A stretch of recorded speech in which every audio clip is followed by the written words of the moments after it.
Hello everyone, welcome back to the channel. I am the Desert Claw, and I'm a little bit behind due to real life stuff, but last week's chapter, I'm just going to go over it real quick. Spoilers.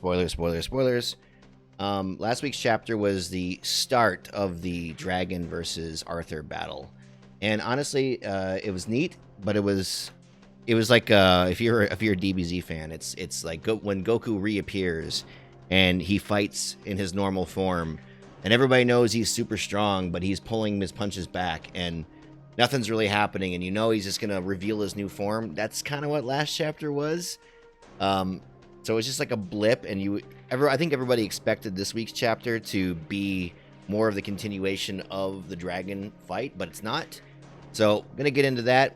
Before we get into that, hit the like button, subscribe for more content. Subscribing is free, and it really helps the growth of the channel.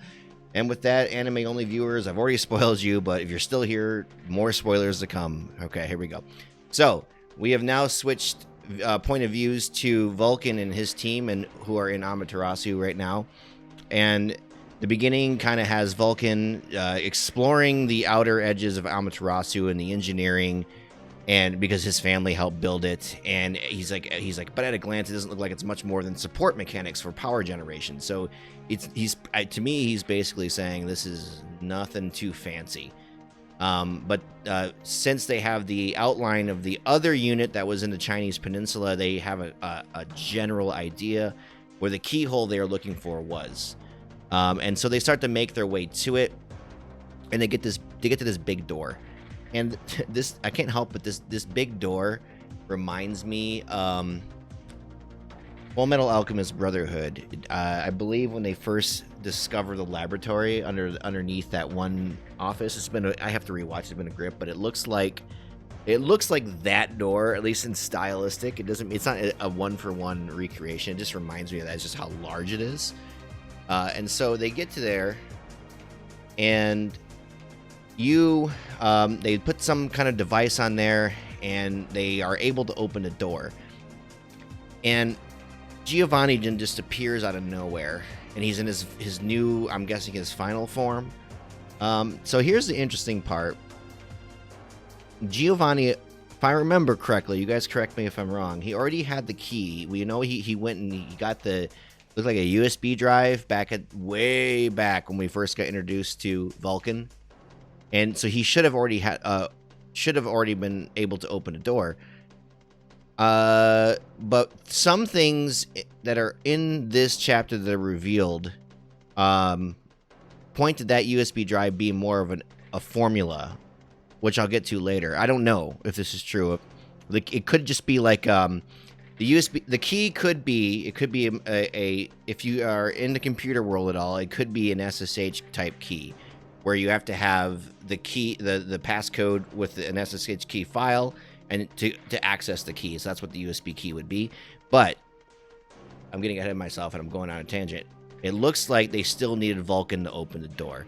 So maybe there's some sort of technology. We don't know how far technology got to the point up before the first cataclysm. So it could be like a facial recognition or some kind of biometrics that they needed Vulcan to open a door for, or I'm overthinking this.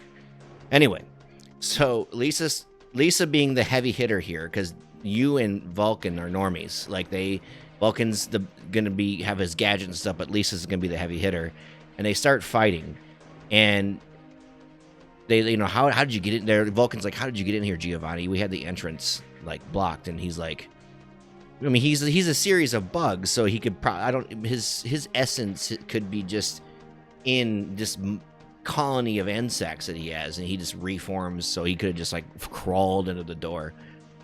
And then you kind of has this I don't know if you want to call it a manic moment, where he starts thanking people for surviving a traumatic experience. I'm not going to go through his entire dialogue, but he starts thanking people. And what I find interesting about this is a lot of people will think, oh, this guy's traumatized. He is.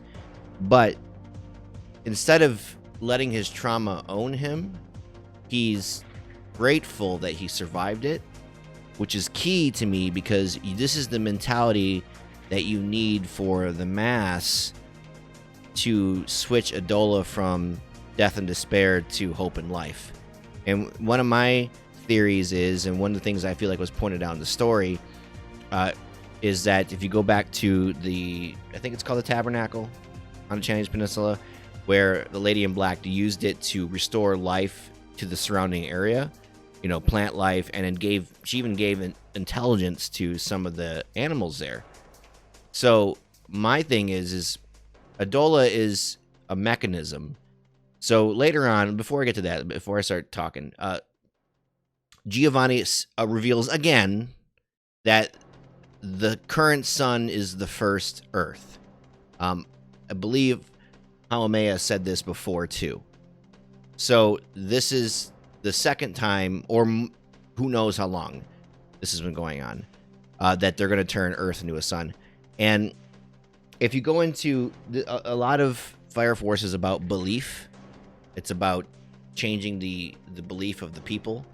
And if you want to believe that the Evangelist and Soul are the same person, then Soul being the sun god, that would make sense that the sun god would want to create more suns. So what now I need to understand is, I want to know, and I'm hoping we get this revealed a little bit, enough to the point where us in the community can make speculations, but I want to know the origin of the Evangelist, because I do think there are some connections between Soul Eater and Fire Force, and I'm wondering the connection is based on how each world's god treats its people. If you remember, like, Death, Shinigami, was more of a benevolent, loving god, sort of.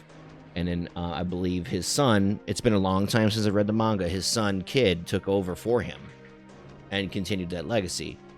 Where his other son, and his name escapes me, one thing I really hope, Soul Eater deserves a manga redo. Or not a manga redo, anime redo. Like a Full Metal Alchemist Brotherhood thing, because they got the first anime was really good, but they had to do their own ending. One of those situations, just like Full Metal Alchemist 1.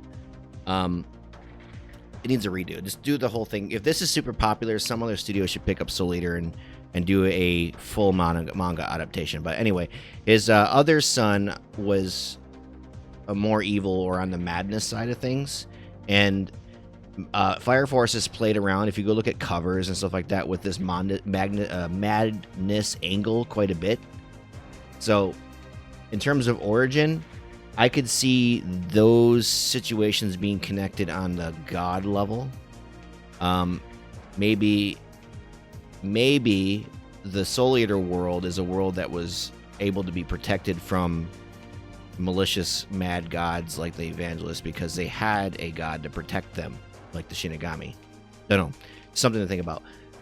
But Giovani then realizes the reason why this new cataclysm will be able to work is because pi, which is what Arthur saw as the numbers on the thing in the tabernacle, can now be solved. And the reason why it can be solved is because Adola is so close to the world. And so he says pi is the magic spell that will cause the final cataclysm. So he also says that the physics of the world have been altered. The last cataclysm didn't just usher in an age of spontaneous human combustion. He says pi was made solvable, which is... I'm not a mathematician, but in terms of story purposes, I'm going to compare this to, if you are an old school comic book fan, Darkseid from DC Comics was trying to locate something called the anti-life equation.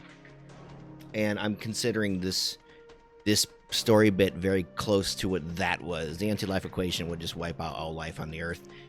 Solving pi in this is the spell to turn Earth into a sun, thus wiping all life. Not wiping all life on Earth, the universe on the Darkseid part for DC Comics. But then Vulcan calls out Giovani, says they're in a death cult, and he basically explains to Vulcan that the Evangelist has planted the end in every mind of every man deep in their psyche for a number of years upon years, which is confirmed by the Lady in Black way back.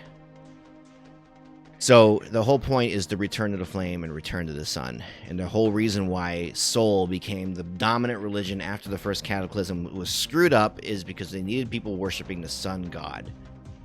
And so the sun that hangs in the sky above you was once long ago born through a cataclysm. And so that sun used to be an Earth-like planet, which is my question is that this had to have been millions and billions of years ago, if you go by what we know now. And did that first Earth, if you want to even call it that, have a sun of its own? Does the evangelist have to keep doing this because the first sun will continually burn out and then another one has to replace it? Will there be two suns in the solar system if this goes through? I don't know. But that's the chapter ends on that revelation. And which is not really a bombshell revelation. If you pay attention to the small little intricacies of Fire Force, it's been said before by Haomea. But now we're going to get more information. So I don't know. This has raised a lot of questions for me in this, and they're playing with a lot of themes and philosophy here all at once. It's really fun. I can't wait for next week's chapter. I'm wondering if it's just gonna go bouncing back and forth between Vulcan and Arthur. But with the Dragon Arthur fight, now that we got the Goku tease, that's what I'm gonna call it now, the Goku tease. I kind of hope it's a continuous set of chapters because it needs to be.